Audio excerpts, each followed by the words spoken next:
Woo! Now that's athleticism right But there. you see how bro. he kicked his legs too on an impact just to make it look more devastating. Good sell. He was good at bumping and selling.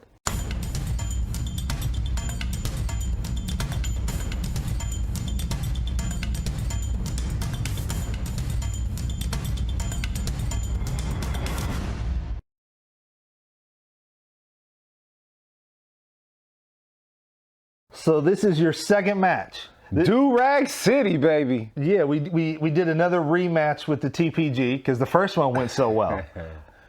Okay. We were like, oh, the match's so nice, let's do it twice. All right. You said so nice. You had to do it twice. Yeah, but I know the big thing with this match, when me and Poe were putting this together, is we were like, okay, he had a great debut. You know, he had that dominant, he was a force of nature in that first match, right? But we wanted to make sure, let's make sure he don't got an ego. Let's make sure he's not too big-headed.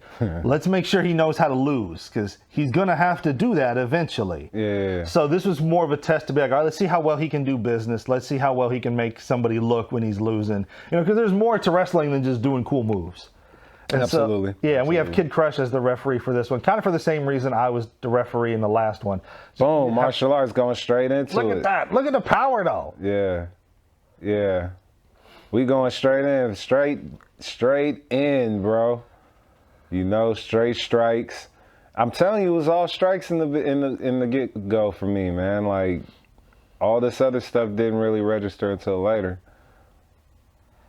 Always been a shit talker, and it's never gonna stop. People ask me why I talk so much now. I've always done that. Oh, it's always been my personality in ring. Yeah, but you know what? Like, that's your thing. That's your thing that makes you stand out from everyone else.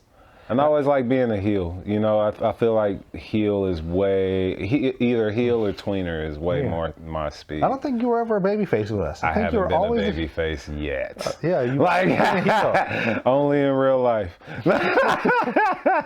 Yeah. That's the thing with TPG is like, since he's so small, it's hard for him to make a believable comeback. Oh yeah. God. Ooh, that was. Yeah.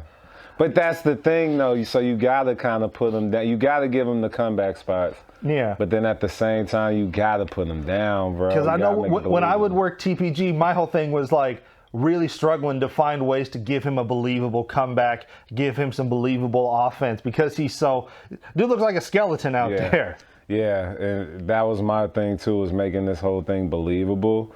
So if we're gonna make it believable, obviously, I'm not saying like, you know, I'm not disrespecting him, no slight to him or anything, but obviously, you know, if we're in a fight, I'm probably gonna run around circles on his ass. Yeah. So, being able to find spots where he can, but see, come back. Yeah, that's the thing is like, you know, he moved out the way of the scissor kick.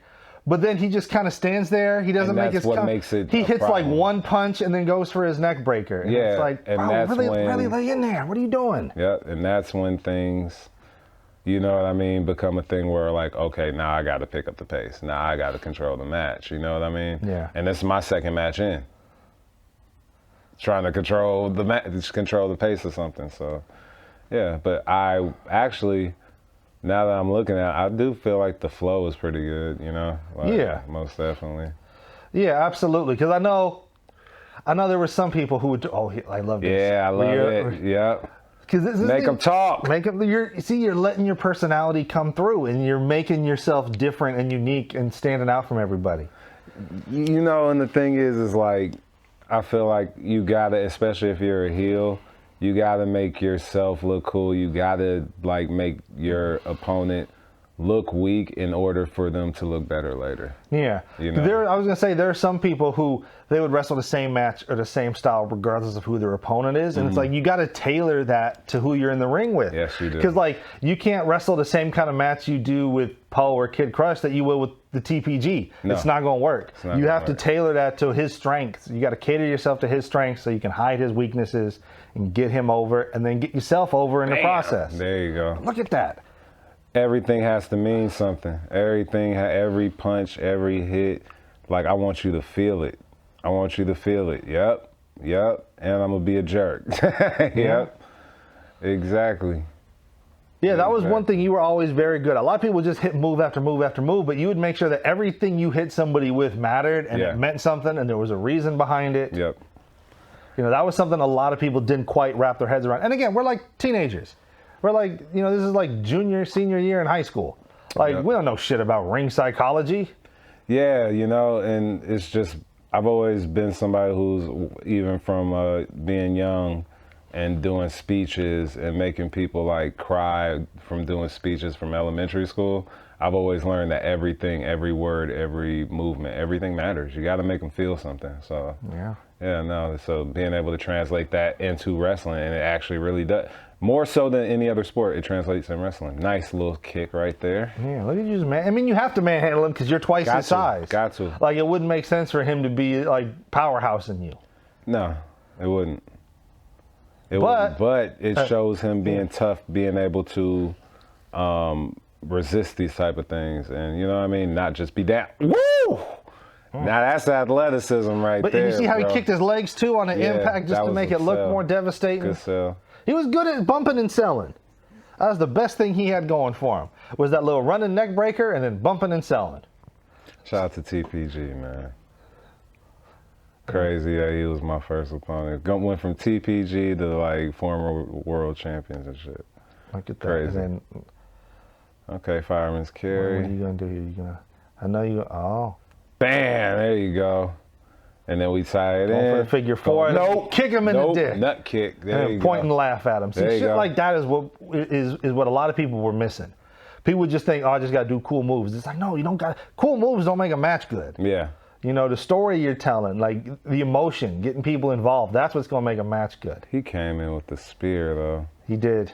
You gotta no sell it, bro. I got to. Nobody's gonna believe you. Nobody's gonna believe you. Yeah. Hell no. But then the art form and what we're doing is it's like, okay, spoilers, you're putting TPG over in this match.